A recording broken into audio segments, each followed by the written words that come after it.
Now faith is confidence in what we hope for and assurance about what we do not see. This is what the ancients were commended for. Hebrews chapter 11, verses 1 through 2. There's a great danger of holiness being carried too far. There is a limit to what can be made holy. Please notice that I said what, not who. There is a limit to what can be made holy. There are some things which from their nature are not capable of being made holy. One of the reasons for the formation of the Free Methodist Church was opposition to slavery. Leading up to the Civil War, there were three groups within what was then called the Methodist Episcopal Church. There was the pro-slavery group that believed that slaveholders could be members, even clergy, in the denomination. There was the anti-slavery group that believed that slavery was a sin and slaveholders could not be members or clergy in the denomination.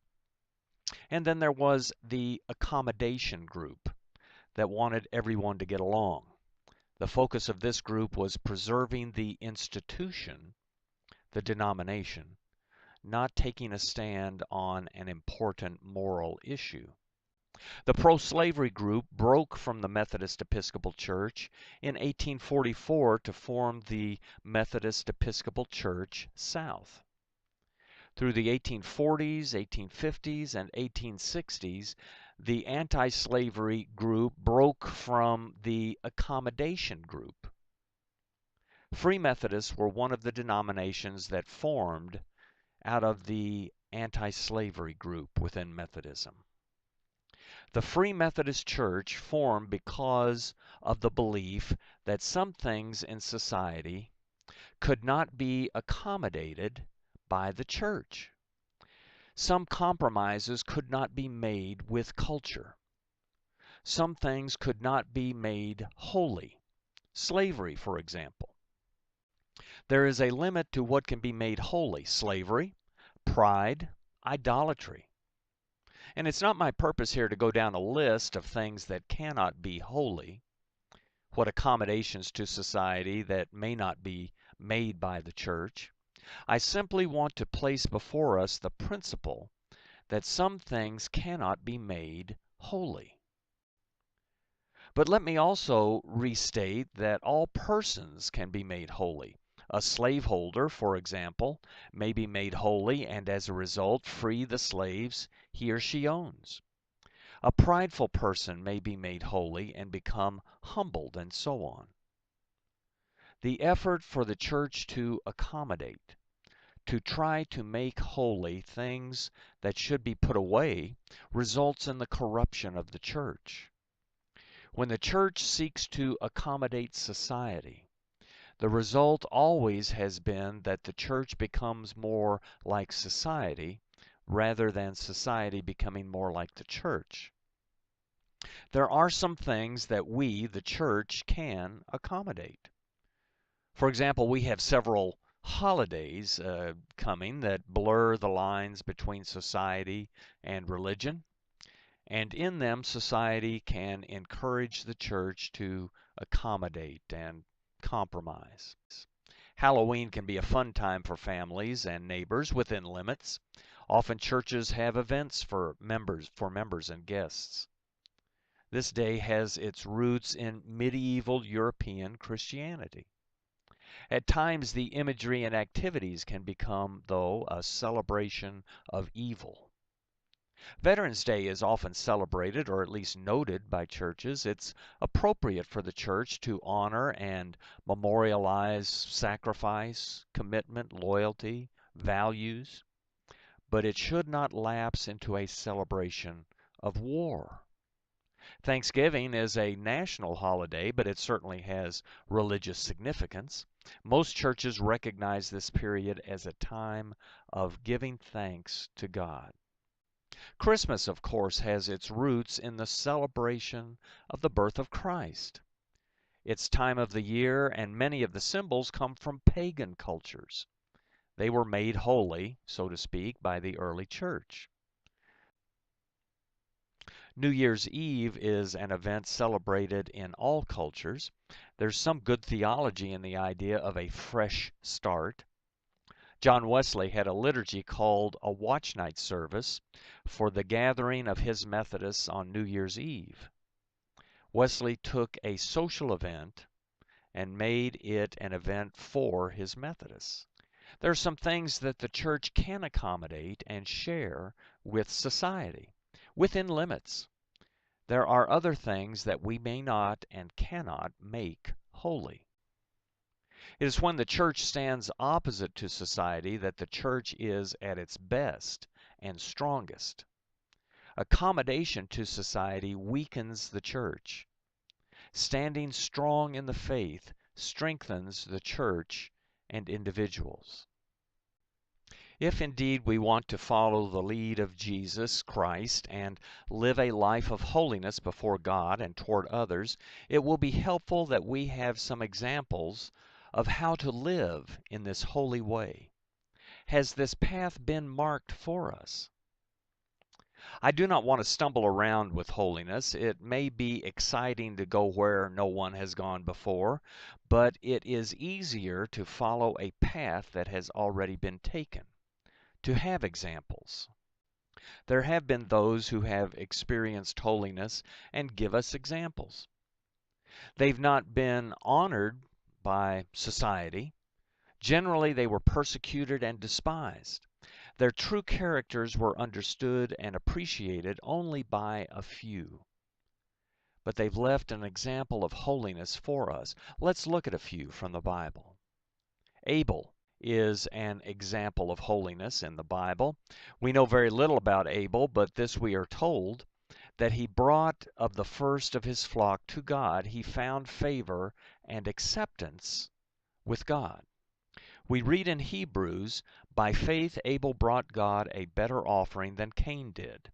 By faith he was commended as righteous when God spoke well of his offering. And by faith Abel still speaks even though he is dead. Hebrews chapter 11 verse 4. Enoch. Enoch lived at a time where we are told in the Bible that God saw how corrupt the earth had become, for all the people on earth had corrupted their ways. Genesis chapter 6 verse 12. But in the midst of it, Enoch walked faithfully with God. Genesis 5:22. In this statement of the life of Enoch, we see not only the original intent of God in creation, but the simplicity of holiness.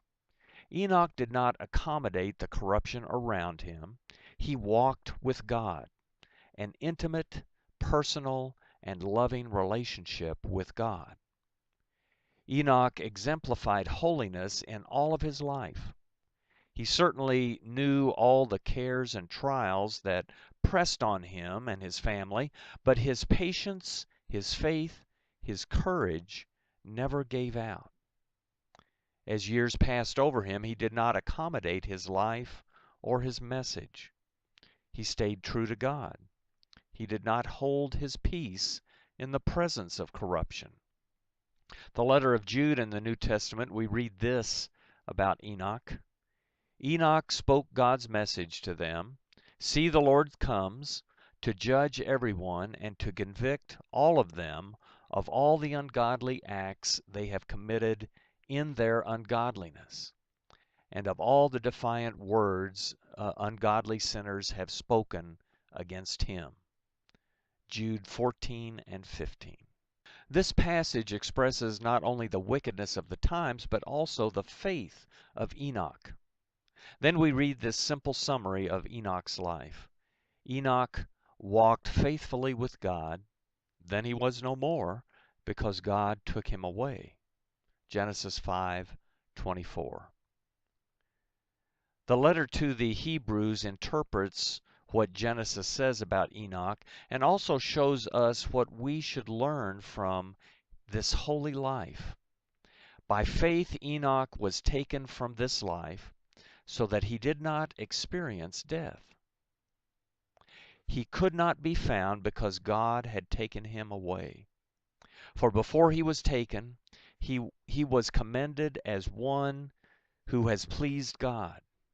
And without faith it is impossible to please God, because anyone who comes to him must believe that he exists and that he rewards those who earnestly seek him. Hebrews chapter 11, verses 5 through 6. Then there's Noah, the great-grandson of Enoch, according to the Genesis story. God never leaves us without a witness to his love and his way. The world had not changed from the days of Enoch. The Lord saw how great the wickedness of the human race had become on the earth, and that every inclination of the thoughts of the human heart was only evil all the time. Genesis chapter 6, verse 5.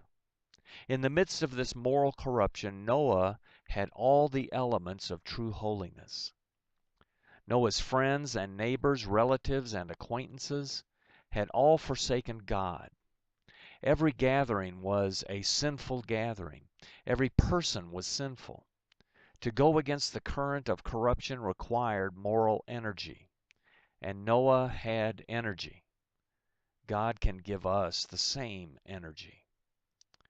Noah was a righteous man, blameless among the people of his time, and he walked faithfully with God. Genesis chapter 6, verse 9. Noah was right with God. Even in that corrupt and wicked generation, there was no one who could find anything against him. He was a devout man. He walked faithfully. There's that image of walking with God again. With a spirit of true devotion to God. He walked with God. Without a spirit of devotion, morality becomes rigid. Without the love of God, there can be no true holiness. Job is another example of holiness in the Bible. In the book of Job, God himself bears the clearest testimony to Job's character. He calls him his servant and says, "Have you considered my servant Job? There is no one on earth like him. He is blameless and upright, a man who fears God and shuns evil."